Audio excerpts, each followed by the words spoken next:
All right, everybody, welcome in Jump to Start Racing podcast. My name is Wellington. I'm here with two of my closest friends. Ruben, say hello. What's going on, guys? Yhancy. What's up? Oh my God, He's excited. He's excited. Race, baby. Yes.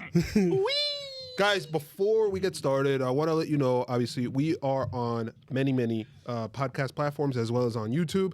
We are, you should be able to see it on the screen right now. We are on Apple Podcast, Spotify, Google Podcast, iHeart Radio, TuneIn, and Stitcher. I'm going to have to say That was a short stumble, man. Got to get it right. Apple Podcast, Google Podcast, Spotify, iHeart Radio, TuneIn, and Stitcher. We're also on YouTube at Jump to Start F1 on Twitter and at Jump to Start F1 on Instagram. I'm going to say that again. Apple Podcast, Spotify, Google Podcast, iHeart Radio, TuneIn, and Stitcher. Yeah, good, man. If you're going to do an overtake, So you have it written down. if you're going to do an overtake, you do it on the track, not off the track. Guys, make sure to follow us, subscribe. Please leave us a review. 5 stars preferably, obviously, since we are Let's go. trying our best here. But make sure, if you're on YouTube, hit that like button, subscribe, leave a comment if you'd like, and let's jump kind of right into it. Our weekend race review. Gentlemen, a short view back to the past. Almost on cue there.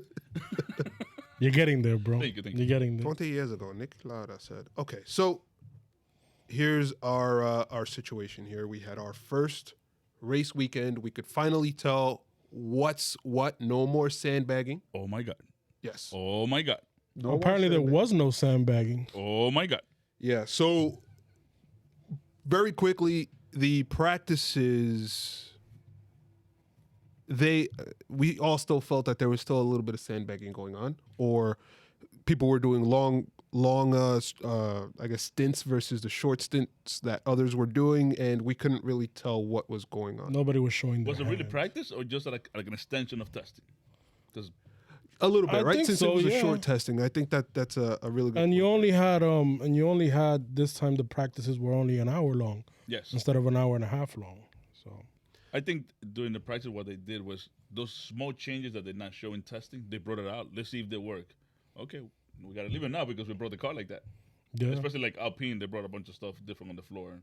They got a bunch of little sticks out and stuff like that. But I think it makes for Whatever. better. Like, It makes for better racing when of course. they don't know. We got a great race. Yeah, we did. So qualifying itself was phenomenal. It was for me, it was as good as the race, right? So Yeah. we throughout all 3 sessions as well, because we just didn't know who was going to shake out where. So throughout the weekend, right, we saw a lot of surprises, in my opinion. For me, number one surprise was just how fast the Red Bull was in comparison to Mercedes and the rest of the field. And when I say Red Bull, I mean both the Red Bull and the Alpha Tauri. Okay. I was gonna say. Were you really surprised? Or because I was kind of expecting that. I think the surprise was how far back Mercedes was. I wasn't expecting it. I was expecting, for the sandbagging to come out. Okay, hey, we got you guys. We fooled you. But it was not like, And Mercedes. and it's pretty incredible, even like that. I mean, we all didn't believe that Mercedes was was behind Red Bull in the first place, but it bared out that way. To be honest with you, You know what's one thing about qualifying I did not like? I was watching it by myself. Like, I didn't have somebody to, like, pump up with me or push. I'm like, yo, did you see that? Like, yo, did you? I was just in the living room, like, You could have called me. you could have called us. Could have yeah, called us. but we were still texting. It's just, all right, you're like by myself in the living room, big screen. You're like, okay. Get out of here. Can I jump down? Like, who am I So going to listen, jump Sounds with? like a Let's- personal problem. Yeah, it kind of really does. Let's I just need kind to of adopt Alonso or something. let's reel it back in. But one of the things that was interesting in Q2 coming out, all the Red Bull cars, both Alpha Tauris, both Red Bulls came out in mediums because they looked so good in Q1. Ended up turning out to be a mistake for Sergio Perez in the sense that his first lap of Q2 was deleted, and then he could not get a good enough lap. I think he tried again on the mediums, and he couldn't get a good enough lap to qualify into Q3. Was that because of the Mazepin thing? No, I think when and there was 2 cars that happened to. Oh no, that was already cute. No, that was already. Yeah. Mazepin was out. There was 2 cars that happened to. That happened to To Vettel? Perez. No. Well, no. Oh, that's a separate issue. Yeah, that was a separate. We're talking about they got on the wrong tire, meaning Perez was on the wrong tire in Q2, and so was Tsunoda. It wasn't the wrong tire. It was strategically the tire that they chose. It Yes. just wasn't fast enough. Yeah. Well, but- it would have been fast enough if Perez didn't get the lap deleted. He had an awesome lap. He Exactly. just couldn't do another one. Like he just couldn't replicate that same lap legally. Exactly. yeah, and then some people got hurt out by the Mazepin. But that was the Q before. Yeah, I'm that talking about Q, with the mediums. That was my mistake. Oh, that was Q1. Yeah, Yeah. right, correct. Right. So that you're right. I'm sorry. So that was Q2. Q1 we had the Mazda spin, right? As The new battle. I think he's far over. His powers far exceed the spinning powers of Sebastian Vettel. But Oh, I think that we have a new Spinderella. He sucks, man. I think and it's going to be the story of the year where you see a rookie come out, and we'll talk about him throughout the show. But we see a rookie come out in Yuki Tsunoda and like Elbows really just put on a show. He was impressive. Really put on a show, and you see Nikita Mazepin spinning Q1. Spinning think lap he's- 1 turn. He's 3. about to take Lance Stroll's throne Who? for the most hated F1 driver. Yeah. Yeah, look, I'm gonna pull you guys back in, right? We're gonna go back to talking about qualifying, right? All right. So in Q1, Sorry, bro. It's still too much going on. It's yeah. very exciting. In Q1, we ended up losing Ocon, Latifi, Vettel, Mick Schumacher, and Nikita Mazepin. So the shocker there was, well, there were 2 shockers to me, Ocon and Vettel. What the heck happened? Obviously, Vettel was heavily affected by the Nikita Mazepin spin. I think Ocon was as well. also the other one that was caught up in it. Surprisingly, we see a couple of things happen, right? Ferrari power is a little bit back, and by a little bit, I mean the Alfa Romeos benefit. They move forward into Q2. Yes. A little bit. Yeah, a little bit. We'll get to that. Yeah. So we'll dedicate a whole section to cheating. you. So we see the Alfa Romeos advance. They're no longer back. They're no longer back the market. bottom tier. Obviously, George Russell doing his thing, but it was a little weird to see the guys that were down there, but because of the extenuating circumstances, right? Then we lost in Q2, Sergio Perez, both Alfa Romeos, Yuki Tsunoda, and George Russell. George Russell, whatever, Mr. Saturday, Q2, we're doing good, That's good for that car. right? Hell yeah. Q2, we're doing good for him. Perez and Tsunoda, we had the tire issues, which I don't know if they were just overconfident. They came out in mediums for Q2. And Giovinazzi and Kimi Räikkönen, okay, thanks for trying again. How you gonna talk about Wow. the Bergamo bullet like The that? Bergamo bro? bullet, Thank you for Come on, man. he did a great job this whole weekend. So in Q3, we start to see a little, the sandbags loosening up. We see the Mercedes is We are in the desert though. They could let him out. so we see the sandbags loosening up, and at the top of the Q3 standings, at the end of the whole thing, Max Verstappen literally does a perfect lap, purples all 3 sectors, and pushes that car to, what was it? It was 0.3 better, almost 0.4 better than Lewis Hamilton Yes. to get the pole position. Which Hamilton, which is ridiculous. Ridiculous. That gap is crazy. That was probably like a perfect lap. That he Yeah, it was. When I saw that, I'm like, wow. Red Bull came with the hammer this year. Yeah. So they took the hammer from him. No more Hamilton. They tried. No more Hamilton. So it was Verstappen, Hamilton, Bottas, the top 3. A monster lap from Charlie! Woo! My man is back, baby. Ferrari is back. Okay. Go. Okay. Thank you. Yes. Thank you. Sorry. So one of the stories of the whole Q1, Q2 was Carlos Sainz beating Charles Leclerc in both sessions, right? And then in Q3, it flip-flopped around. We recall that Charles Leclerc actually is really good in Bahrain. He almost got his first win there and had the engine problems what was it, 2019. I gotta remind me for. No, just to see if you're there with the times. Yeah, so You might miss it on trivia.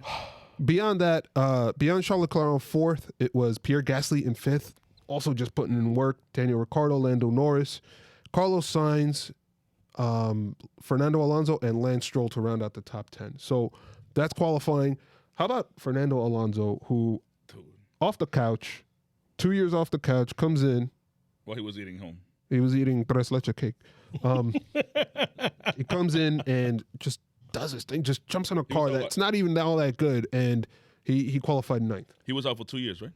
Yes. He was out for 2 years, and you can see why I was so excited when he was coming back. He drove that car. To be honest with you, didn't seem like it was all there. Not that it's a bad car, but it's not a great car. And the fact that he was able to get it into Q3 is amazing in itself. And it shows you how good of a driver he is and how much he can take a car that's not very good and make it seem like it's way better.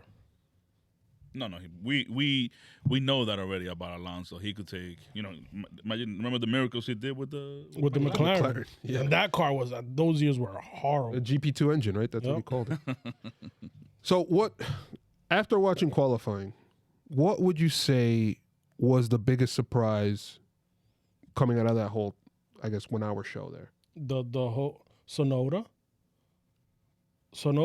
I mean, I think the Honda engine in general was just at the level out of control. But it's just VTEC turned on there. With Sonoda is you didn't know what you were gonna get. We heard, all right, they got rid of Kvyat, they're gonna bring him in. He came in third in F2, but he didn't come in with the hype. And all of a sudden, this kid shows up, throws a second fastest time in testing, and we thought it was just because he was opening his DRS too soon. But he comes into qualifying and just drives the lights out of that car. And it's too bad that he didn't get into Q3 because he definitely had the potential. I guess he was just on the wrong tire, or maybe he just didn't make it happen. But I mean, either way, to at that point put up, I think it was the second fastest lap on that entire field in Q1. Yeah. Wow. The kid is good, and we'll see later on, in the race. He's gonna be exciting to watch. And he was joking after the race in the post race with Buxton about how late he braked. He's like, I'm just gonna send it. It's exciting. I'm really excited to see this kid. He seems like he's very humble. He appreciates the history, but he also knows that he needs to come in, guns blazing. Yeah. And he's doing it, and he's doing a great job so far. Ruben, what was your biggest surprise? My biggest surprise is just the new guys and the new teams and the way they're performing. Obviously, Alonso, you got Ricciardo did extremely well. I think some of these guys are just the switch teams or whatever. Even the McLaren with the engine swap. Even Lando Norris said, "Hey, we're still are getting adjusted to the settings on the engine and stuff like that." So that little transition, the way they did it, it shows the level they are driving wise. Obviously in this case, I'm just focusing more on Ricciardo and Alonso. I thought they would be further back because they're still trying to they're trying to get used to the car.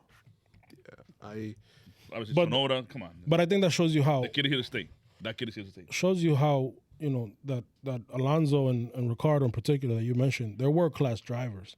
And they even acknowledged in the interviews afterwards that they weren't totally there with the car, but still managed to put up great results. Ricciardo did say that, yeah. I thought what was crazy in the post-race interview with Ricciardo, he's like, "Oh yeah, I managed to take some notes," and I'm like, "Dude, where are you taking these notes? How do you remember this stuff?" Like 120, 180 miles an hour. Yeah.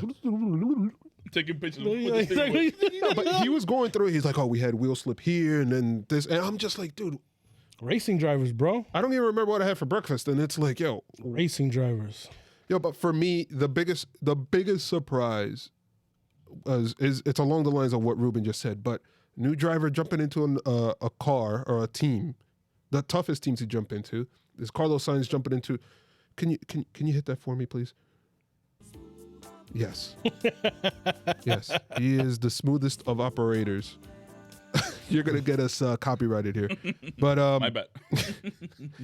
He jumped into that car. Q1, Q2 looked phenomenal. I I did not mention him. It's true. He to me, he put on a show, and I think that we're gonna have such a great battle between the two of them throughout the whole year. Leclerc did say Sainz in qualifying pushed me. He said it on the radio right afterwards. When he acknowledged that it was a big step for Ferrari considering where they were last year. He acknowledged the team, but he also thanked Carlos Sainz for pushing him. I thought that was a phenomenal performance from Carlos Sainz. And I'm excited to see how that battle plays out throughout the year. Hopefully it doesn't get to the point where, it's detrimental to the team, which I don't think it will because I think so. they're both very professional drivers. But Carlos Sainz was super impressive. And, Leclerc has a fight on his hands with him. And that's just qualifying, guys. So that was biggest surprise, biggest disappointments. I'm going to start with Ruben. What was to you the biggest disappointment?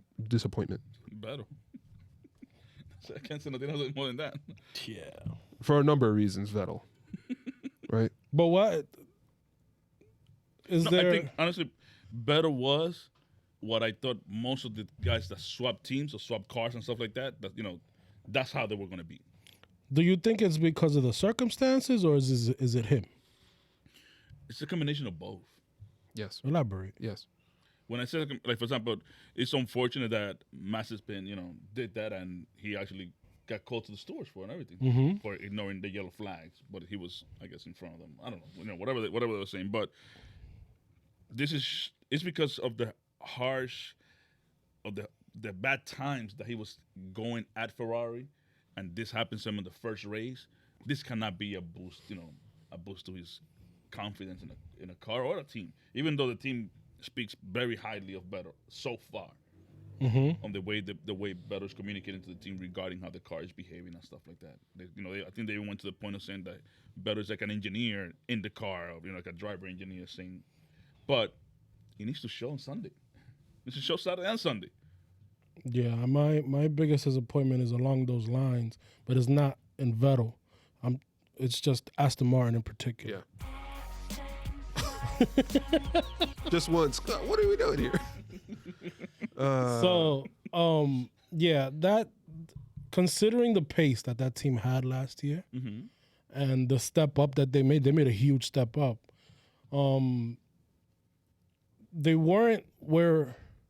What was that face? You saying they made a huge step up? What? Last year. Last year they did. Last year. My bad. I didn't get the last year part. I didn't hear that part. If you stop playing with your toy over there, maybe you might listen. So last year they made a huge step up. They were expected to be fighting at the top of the midfield, and they look like a lower midfield team. This year. Yeah. It's only one race, but it's just their performance throughout testing. Yeah. Throughout the first practices, qualifying, and the race. It's just a huge disappointment because it doesn't seem like Vettel can get up to speed with the car. They're having a ton of reliability issues. The car doesn't seem like it's just fast enough, to be honest. Because they couldn't buy from Mercedes a floor quick enough, Wow. Well, the car's not behaving well for the one of the things that came out over the weekend was Omar Safnar, which is the team principal for Aston Martin, saying that he is disappointed in how the rule changes played out for them. Of course. I will be blaming more the FIA than themselves, but whatever. Listen, you're an F1 team. The rule changes are the same for everybody. You need to adjust. The difference between, let's say, them and a Mercedes, which that car is very close to a Mercedes, and we're talking about high rake and low rake. That team last year switched to a low rake concept. Yep.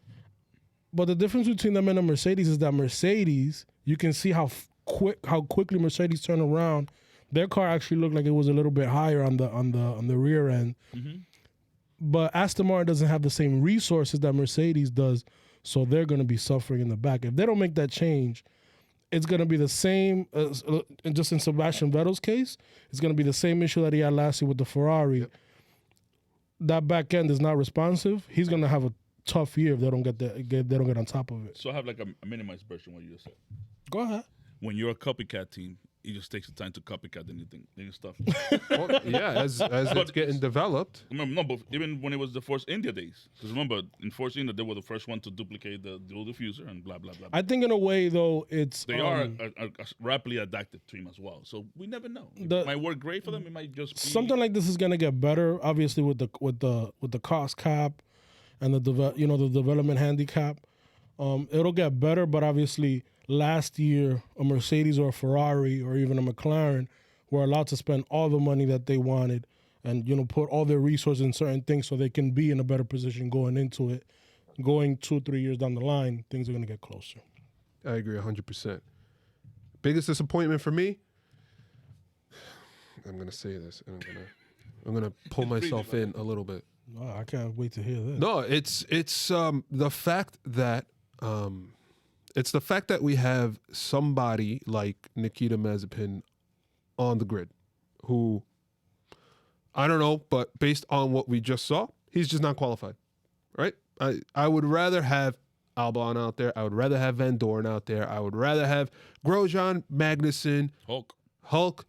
There's so many guys that are much more deserving, but because dad is dad and he's rich, look at how he affected qualifying. We didn't get to see the true pace of Vettel and Ocon. Look at how he affected the race right in lap 1. You can't tell me that no matter how much money is out there, that the sponsors, or I guess his dad is the sponsor, or the team is happy with the performance of going out on turn 3. It was kind of expected, but it was still disappointing that what we got from Mazepin. I don't know. Can I ask you a question though? And not much of not a pushback. I just want to hear your thoughts. Could you blame that on the car or the team?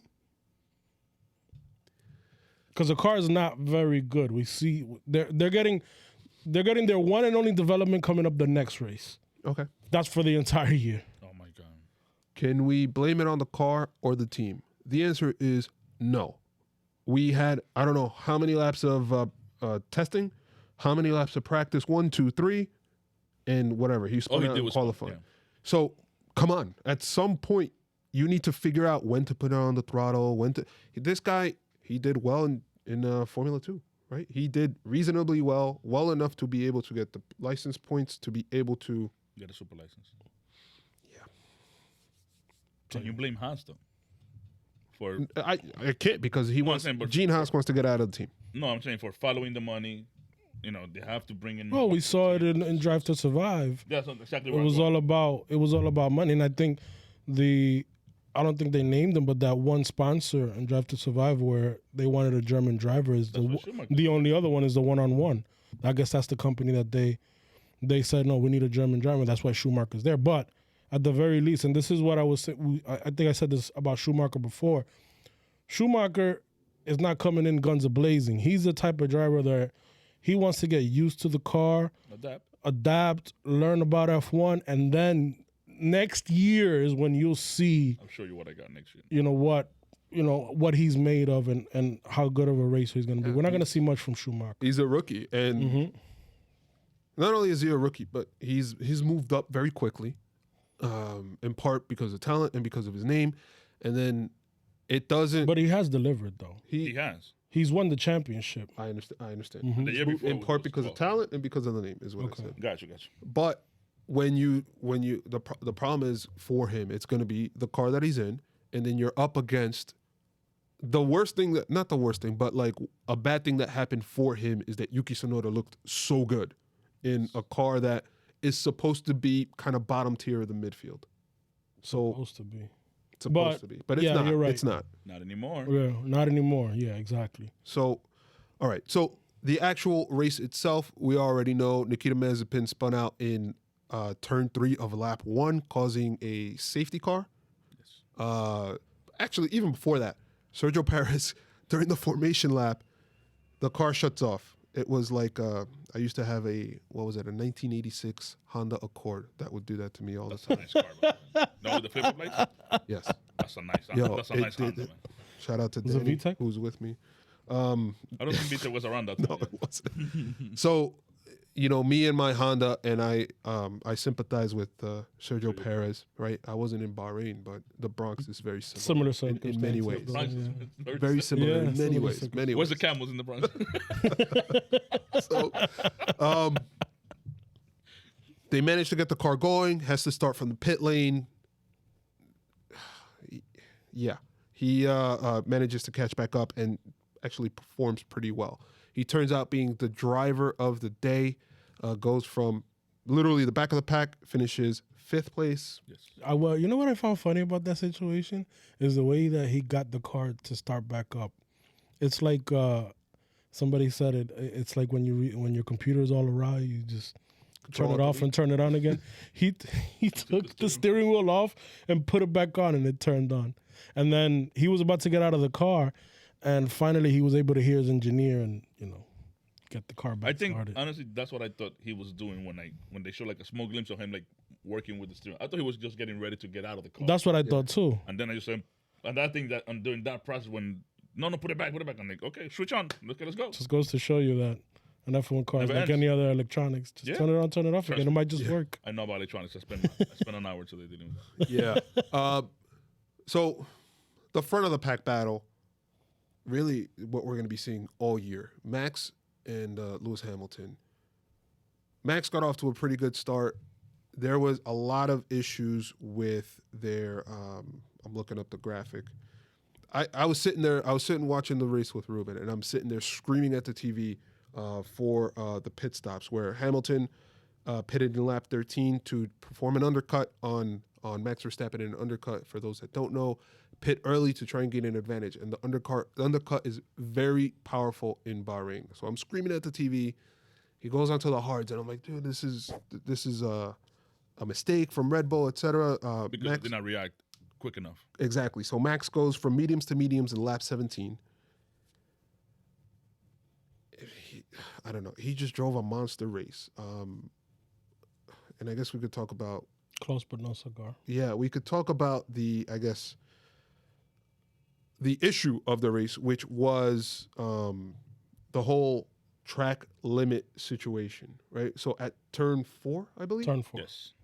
Turn 4, a lot of the cars were going wide to the point where it was banned during qualifying. Your laps would be disqualified, which we just talked about with Sergio Perez. And during the race, it was allowed unless it gave you an advantage, which it always gives you an advantage. But Yhancy, what did you think of that whole situation? So towards the end of the race, Max catches up to Lewis Hamilton. Hamilton, which I thought was a very smart move, pushes him all the way out so that Max has no choice but to go outside of the track. I don't know if he actually did that on purpose, but I think he always does. Who did it on purpose? Hamilton? that he pushed them all the way out. Yep. They all do it. Everybody does it. Especially They all do it, especially if you're ahead. yes. Because you have the line. You're ahead in the corner, you have the line. What it came down to, and I get the whole track limit situation. And I forget the phrase what it was. It was a long outstanding advantage or something like that. Long-standing advantage. If you gain a long-standing advantage, meaning if somebody gets past you, obviously that's going to affect the result of the race. If you pass there, you're gonna have to give the place back, which is what happened. Mm-hmm. They However, did respectfully right away though. they did it. They did it right away because obviously if they didn't do it, the penalty was not just going to be 5 seconds. They would have probably penalized them with something longer because Michael Massey has that in his pocket. If he gains a long-standing, a long-standing advantage, they can penalize him, whatever they want, or it goes to the stewards, and the stewards then, give their verdict on it. But the race was won through strategy. It wasn't because of that. It's through strategy, meaning because Mercedes had 2 cars at the front. Yep. Yeah. Yep. They pushed the strategy. Yep. They said, we're going for the undercut because if Red Bull doesn't have another car to defend against it, they can't do it. And they made the mistake. They could have covered it, but they made the mistake of saying, we're going to go with our own strategy. That's what Christian Horner said after the race. They had to, though. In a way, yes, but that's the whole thing. If you don't have two cars up there, you're at a disadvantage. Yep. And obviously, they also said that the Red Bull, even though it was as fast as the Mercedes, wasn't that much faster than the Mercedes because he could only get like 2 seconds ahead of him. So the only other way to defend it is to get further ahead, and Max couldn't do it.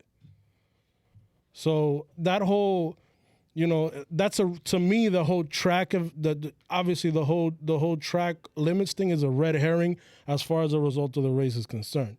Now, the argument is, what is a long-standing advantage or whatever it is what they call it? If it was said that Lewis Hamilton at least 29 times went wide. That's what I was going to say. And what Christian Horner was saying is that every time he did that, it was a fraction. 0.2 of a second advantage. 0.2? That's enormous. Times 30? Each time. Jeez. So imagine. No, so they're freaking. That's 6 seconds. So that's the whole point. What is a long-standing advantage? So the Mercedes is super slow, though. No, I wouldn't say that either. But I think that I wouldn't say that either because at some point they went on the radio to Verstappen and they said, you can do that too because the Mercedes is doing that.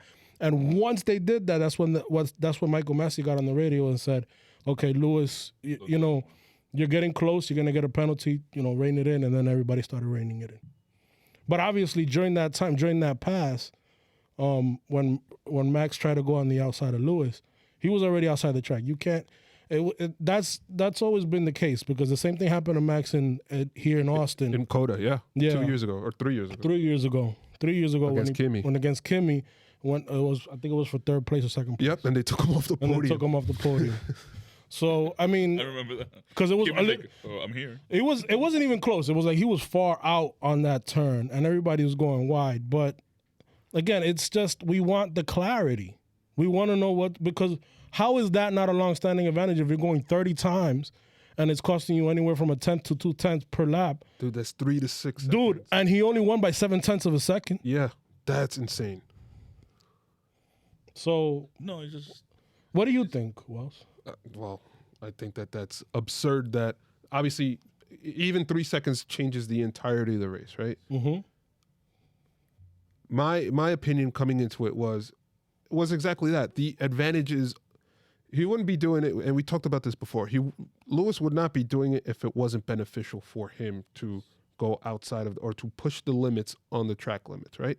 So having said that, if I'm Max, I just finish the race and whatever is coming to me, I try and take it, having already called out that Lewis Hamilton is 29 times now taking advantage of the track limits and just fight it out that way. I think Max did say that. That's what let's just keep going. At the end of the race, we'll deal with what comes out. But that's the thing. Once you have the race director on the radio to the team saying, all right, you got to give the place back, what you're risking is that... It wasn't the race director, it was his engineers. Yeah, it was. No, but Michael Massey got on the radio with Red Bull and told him he has to give the place back. Oh, shit. Oh, that was quick. Yeah, so, I mean, Michael Massey was on it right away. Gotcha. So what happens is that you run the risk, even if there is a 5-second penalty, you run the risk. Again, he has that clause in his pocket. If he deems that there was a long-standing advantage by that pass, he can always call in the stewards and they can give him a bigger penalty. So I think going forward, this track limit issue is going to be very, very, very. I don't think so. Because it's not black and white. No, they are going to work on that. Track limits is track limits. Don't do it. Because I don't think so. You don't think so? You think there's No way. keep getting allowed? it was the same issue last year at Bahrain, and then the driver started complaining because they couldn't make that corner. It was that same corner. So then they changed the rules during the weekend to what this is right now. But now it's it's in a gray zone, Yes. and they didn't change it. Clarity. But I mean, the drivers all agreed to it, so it's not like they got caught off guard. The drivers all agreed to. Every driver admitted to that they knew that they could. Yeah, because it was That's discussed in the drivers' briefing.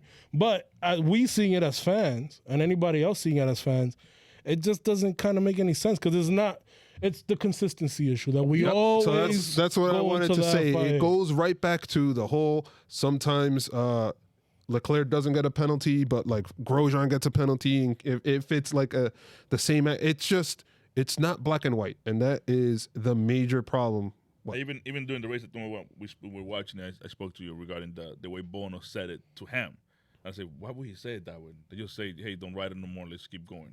But he elaborated, no, they don't want us to do it anymore. Blah, blah, blah. Like, I think that was also... They don't want us to do it anymore. Okay. You know, it was, you know, he elaborated on it, on not, you know, I guess not riding the curve anymore, not limits. But I was just saying, hey, just tell him not to do it. That's it. Like, don't elaborate, just so he could keep his So he head. could keep focused. Yeah, Yeah. so oh my God, they're playing. I think that we should go. Remember, what was it, 2 years ago? IndyCar in Austin, same thing that they just said, forget about the track. Yeah. that was That so was awesome. like- That was so Yeah. awesome. That was because they were like, it looked like they were going around like in a bottles. They were circle. going on the bottles, yeah. It was crazy. Yeah, because Oh, if man. you cut it too short, Yeah. you're uneven. But if you go past it, Yeah. the track is... But that's the thing. Like you could understand that in an Indy car because they're not so. Like, The they're aerodynamics not is very planted different. to the They don't ground. have a lot of downforce, Yeah. and that's probably going to happen next year with these cars. Is the downforce is not through the arrow; it's going to be through through The floor. diffuser, through bottom. Yeah. So, all right. So all that notwithstanding, right? We have our race result of Hamilton as the winner, Verstappen second place, Bottas third place. Normally we'd be like, oh, not again. Wow, this sucks. This sets up a tremendous battle all year. What do you guys think? What do you guys think for the rest of the year we're going to be seeing? And I'm going to say it this way, between not just Hamilton and Verstappen, but Red Bull and Mercedes. It's on.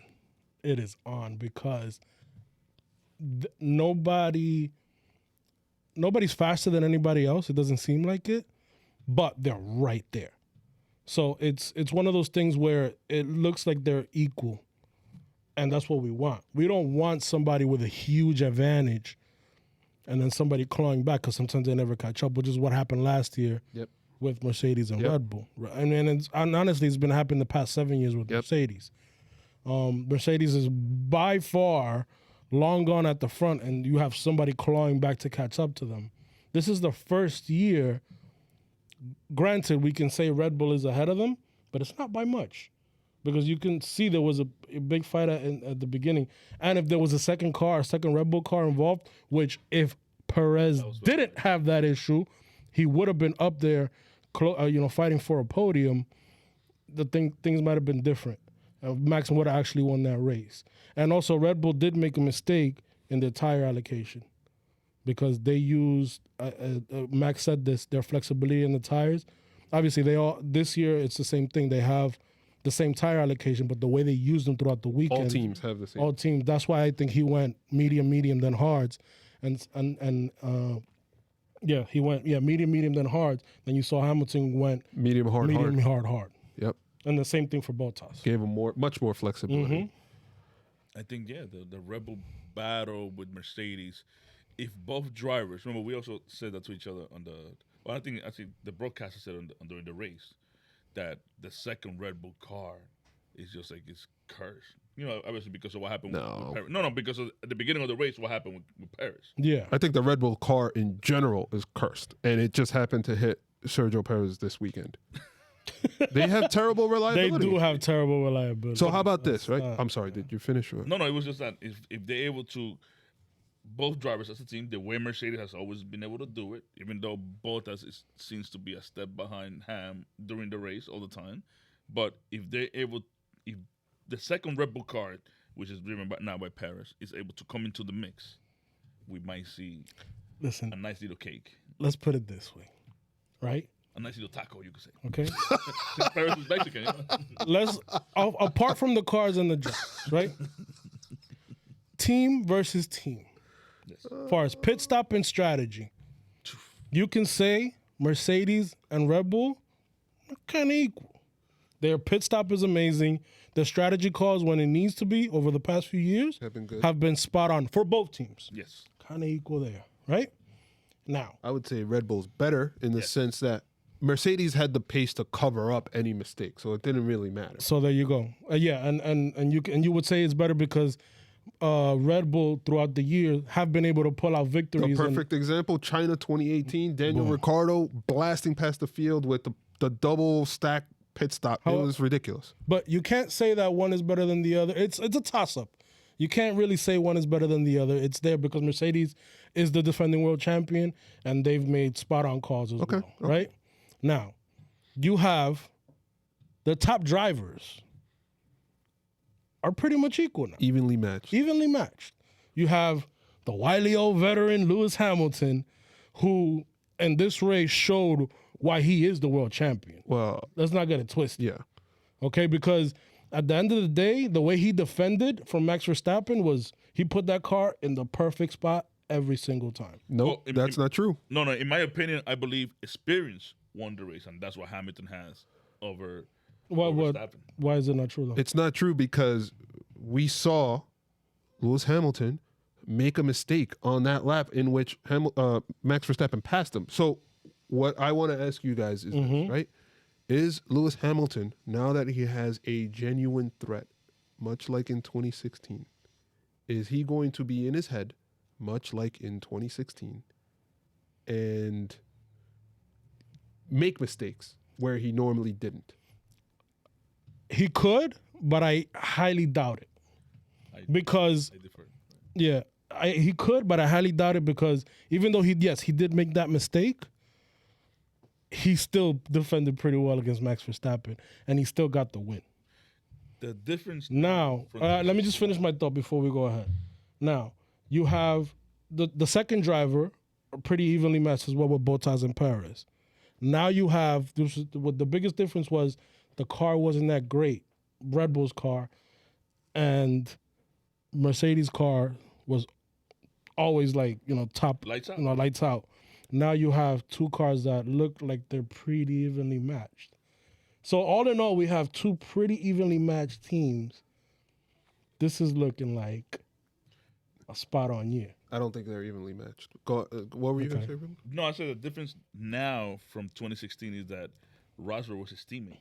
So throughout the year, even in the background, the team itself was trying to hold, you could say, Rosberg back. Or No, but what I'm saying is this, because they were constantly fighting each other. But it's there. It's in your face. Right. You could see it's transparent, right? The team, is trying to avoid all of this stuff that's happening. It cannot be done with Red Bull. I'm here. What do you want? It's not like Toto can come on the radar until Max will back off. No, I'm here. What? And guess what? Christian Horner is just as much a tactician as Toto Wolff, if not more so. I believe more because, remember, Mercedes, because of the speed that they had an advantage. So now they're going to be forced to really have to make the right complete, calls. to make the right calls. And to not make mistakes as the driver. So I think on that aspect, Red Bull makes less mistakes than them. So, strategy. The reliability is not that good. No, but that's going to cost them. That's why I'm saying the whole package. But throughout the years, the strategies that Red Bull have used have been better than Mercedes. Mercedes were on their aspect that they could make mistakes because Wellington said earlier, the time was in favor of them. Right. Red Bull was not able. They didn't have a chance to make mistakes. So let me ask you guys a question, right? And this is going to be a little provocative, right? Okay. If it wasn't Sergio Perez, right? If the Mercedes second car turned off and Valtteri Bottas started from the pit lane, would he have finished fifth? Nope. No. We've seen that movie before, right? Yeah. We've seen that movie before. So, but we've also seen Alex Albon fight from the back to the front of the pack too. Not the front. He never made it all the way to the front. I think he made it like fifth or sixth, which was Perez. I think he made it. I know for sure he made it to the points. Right. Yeah. So, we saw last year on this track, different configuration, last to first, Sergio Perez. We saw this year, right now, from the pit start to fifth place. You're seeing a tenacity and a consistency and a driver in Sergio Perez that is going to push. He's going to be third and second all year. Yeah.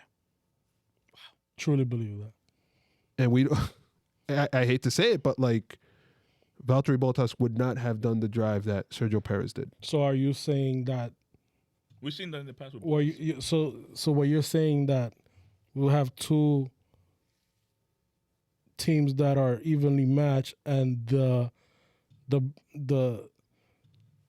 deal, not the deal breaker, but I would say the deciding factor is Sergio Perez. There's going to be two deciding factors. Number one, reliability on top of everything, because what put Perez into that position was the unreliability of that Red Bull car. We would have seen a different race, right? And then number two is the Sergio Perez versus Valtteri Bottas factor. We heard Toto Wolff come on the radio and say to Bottas, hunt him down, referring to Max. Didn't even get closer. Couldn't do it. And then the pit stop didn't help him. If he could have pushed, gotten the pace up, Max kills his tires because Bottas is behind him. And then all of a sudden, this race looks even more different than what we got. It's going to be an issue all year where we didn't get it much this race because of what we saw from at the front, and we didn't really experience it with Perez and Bottas. But the magnifying glass is going to grow. It's going to be like the ants where we put the sun on the magnifying glass to burn them up. That's going to be Bottas. He's going to get burnt up by the end of this year, and we're going to say adios. Cool. We're going to say adios, Valtteri. Yeah. Okay. So Georgie? Yeah. Saturday? Georgie? So, all right, let's talk about the next few teams. And this is going to be another battle, right? This is going to be tell me if you guys disagree. The McLaren-Ferrari battle is going to be epic all year. Yes, sir. We saw it early in the race with Leclerc and Lando. And that was a great battle. Fantastic battle. And we're going to give both Ricciardo and Sainz a pass today because it is literally their first race in a short testing period, etc., in new cars. It's going to be crazy. And they still managed to finish top 10. It's going to be back to where we were, what was it, in the 90s, right? The 80s, 90s. What do you guys expect? But I thought in those two teams, that Aston was going to be there. They're not there yet. It doesn't look like they're going to be there. At least this race didn't look like that. We'll see. What do you guys expect from McLaren rest of this year? Best of the rest. Third place? Yes. That's what I see too.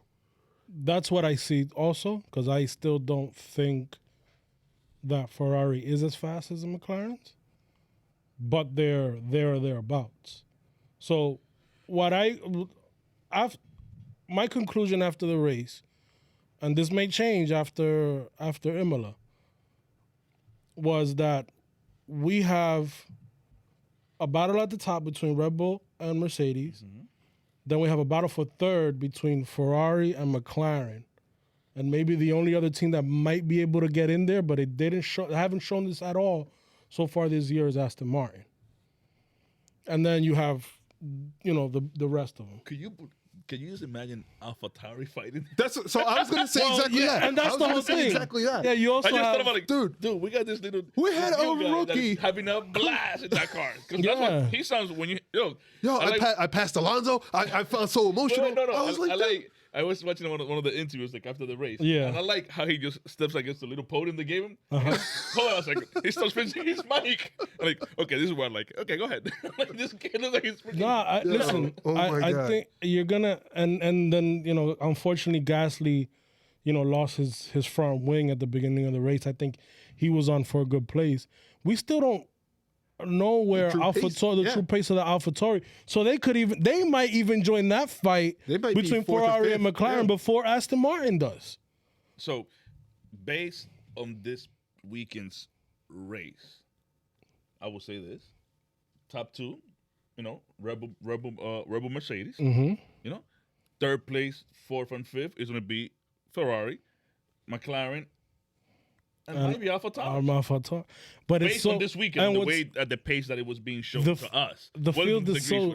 I disagree. The field is so close together, yes. man. It's so crazy. I disagree with that. I think that McLaren is head and shoulders above the rest of the field, right?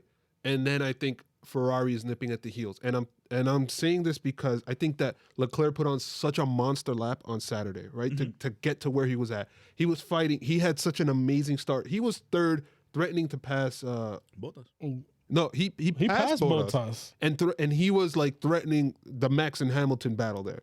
I think that what we saw there was just Charles Leclerc's talent just kind of shining through, right?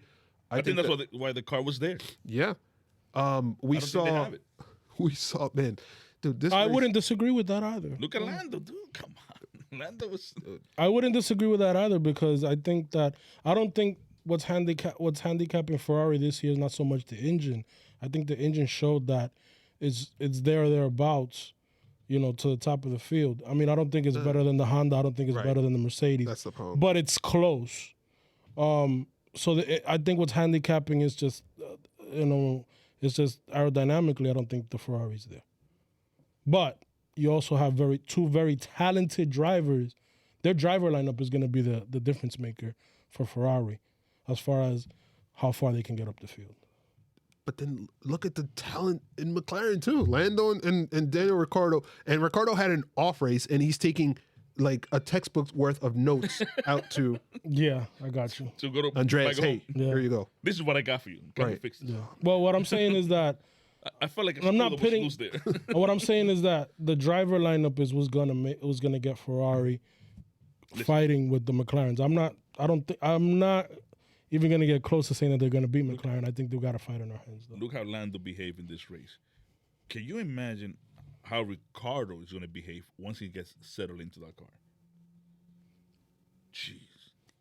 Yep. It took him a whole season to get used to the Renault car. That was a horrible car. But that car sucked. He even said it himself after the race. He feels better comparing first races with the different teams. He feels better in the McLaren car this first day than he did in the Renault car. And it shows.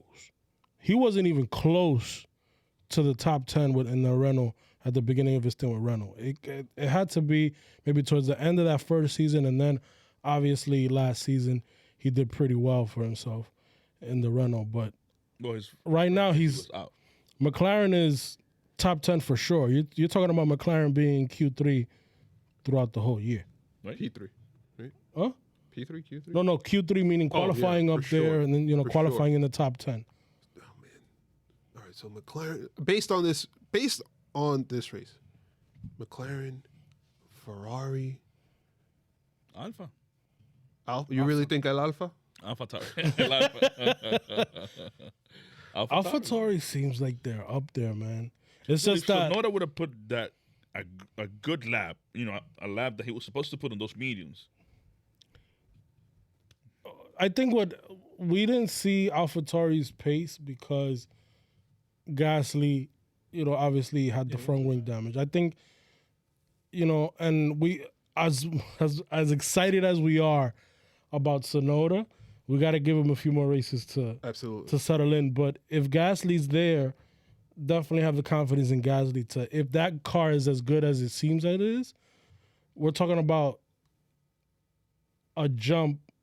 a Racing Point kind of jump, meaning how far they went up the field last year, how Racing Point went up the field last year. AlphaTauri seems like they're doing the same thing. It's just, obviously the team has its disadvantages, and you have, the drivers have to get into the flow of things. So, with that said, right, it was fourth place Lando, fifth place Sergio Perez, sixth place Charles Leclerc, seventh place Daniel Ricciardo, eighth place Carlos Sainz, ninth Yuki Tsunoda, 10th Lance Stroll, who sucks, by the way. I didn't say it this time. Yourself.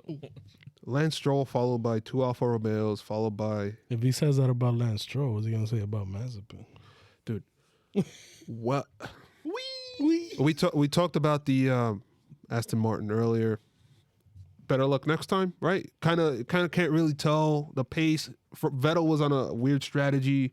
Lance Stroll was fighting, right? He was fighting Carlos Sainz. He was fighting what's his name? Yeah, Fernando Alonso. what's his name, Fernando Alonso. But The disrespect. yeah, he was only a 2-time world champion. Yeah. Kind of hard to really identify where we are with them, right? With the Aston Martins, We don't know because they didn't do much running and testing. right? They had the second least amount of laps. Yeah, tested. they didn't do much running and testing. That actually. They've the blunder in qualifying with Vettel. I don't know, and I don't know if it was a team blunder, but it was just, I guess, bad luck. Vettel's just getting started with the team. It seems like they're having issues with their back end, and if that's an issue, that's going to be an issue for Vettel. This is a weekend Beto would like to forget soon. Yeah. I think he got 2 penalties this weekend too, by the way. He got a ton of penalty points he got 5 penalty points just this weekend alone. just this weekend alone. The Ocon fight and Yeah, Dude. ignoring the yellow flag. I don't know, man. We'll see what Forgettable. happens. I would hope that they would be better, but we'll see. I just hope that This field is competitive because then you also have Alfa Romeo. they look much better too. They look much better the too. Bergamo bullet. The Yeah, engine has they look good. I mean, Williams is not gonna be, up on the midfield, but they're quicker this year. The field is It's much tighter. it's much tighter. much Yeah. tighter. But that's what you get when you get these regulations. clarity. Not clarity. It's just that there's not crazy changes. It's just the power unit is not being developed like crazy. The arrow is basically the same as last year, with the exception of the floor. Whoever gets that right, but that's normal throughout the years. You're gonna get it. You're gonna get. The history of Formula One is that once you get a formula for enough years, the field comes together, and then you got to change it like they're gonna do it next year. So this year, hopefully, is gonna be. We had a fun year last year. This might be better. Based on this race, yes. I just hope that we don't get the Vettel that we had last year that was just constantly complaining, whatever. And we saw it this race with, he came into my line, blah, blah, blah. It's like, dude, he was ahead of you. Man up. Like, this Yeah, is the referring to the complaining is. Ocon I mean, crash. especially when Man up. That's it. you're a 4-time world champion, dude. Yeah, you make a mistake. I mean, he did man up afterwards. Don't get me Yeah, wrong. yeah, yeah. And it's kind of hard to gauge, especially when you're in the car. But just don't complain on the radio and just see what happens before you start complaining. So the Alfa Romeos are better. Williams, not much to talk about there. At least they're not last, The Haas. which I thought they were going to be last. The Haas. Ugly ass. No, I thought because they were going to get the new Ferrari engine as well, Haas, they were going to do a little better. I think that if Williams had a better livery, they would be doing better. Damn. I thought it looked pretty good. It does look good. Ugly It looked pretty good. polygon. Another thing that I thought also looked good throughout the race was at one point the battle, Alonso and Sainz battle. Yeah, It was Stroll, right? Stroll on. No.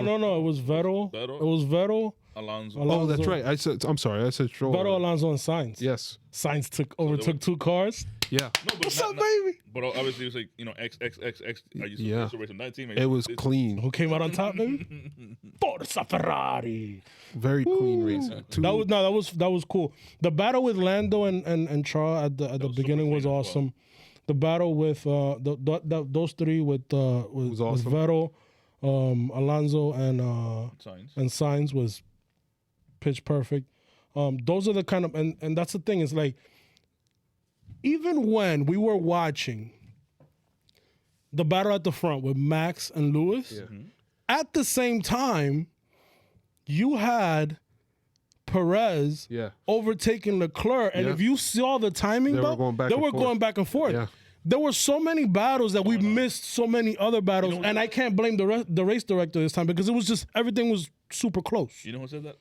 Ocon said that as well. Yeah. He said, you probably didn't see much of me, but I was also going through my battle. There was a lot of Yeah, there was a lot. I mean, there was a lot of battling. He did say there was a bunch of. That's also due to the aerodynamic changes. It helps create that situation. What are we looking forward to for the rest of the year? Obviously, aside from the front, anything that we haven't really talked about? I'm looking to see to get more stability from Schumacher, obviously. Mm-hmm. I'm looking to see what the other rookies do. More spins for Mazepin? Maybe. What am I looking for? Teammate battles? Dude. Oh. We'll talk about that and next Ricardo. week, the rival score. Yeah, Lando and Ricardo. Sainz and Leclerc. That's looking like, entertainment within the entertainment. Yeah, but Ferrari will always be Ferrari. So they will always be Ferrari. Well, you can say that about any other team, too. No, You can say that about Lewis over Bottas.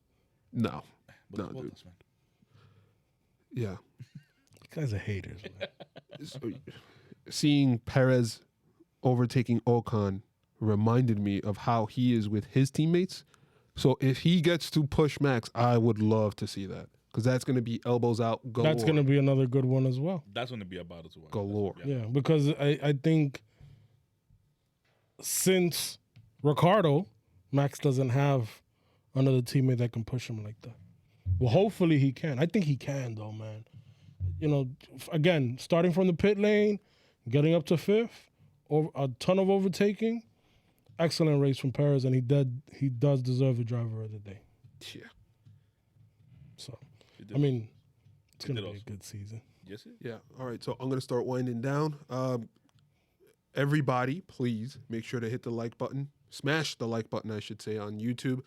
If you're not already following us or subscribe to us on Apple Podcasts, Spotify, Google Podcasts, iHeartRadio, TuneIn, or Stitcher, make sure to find us. Leave a review, 5 stars, please. We are at Jump to Start F1 on Instagram and at Jump to Start F1 on Twitter. Both the same thing. Make sure to That was nice. make sure. Yeah, if I don't get distracted, I do it okay. But we're also on YouTube. You could see us now on YouTube. Hi.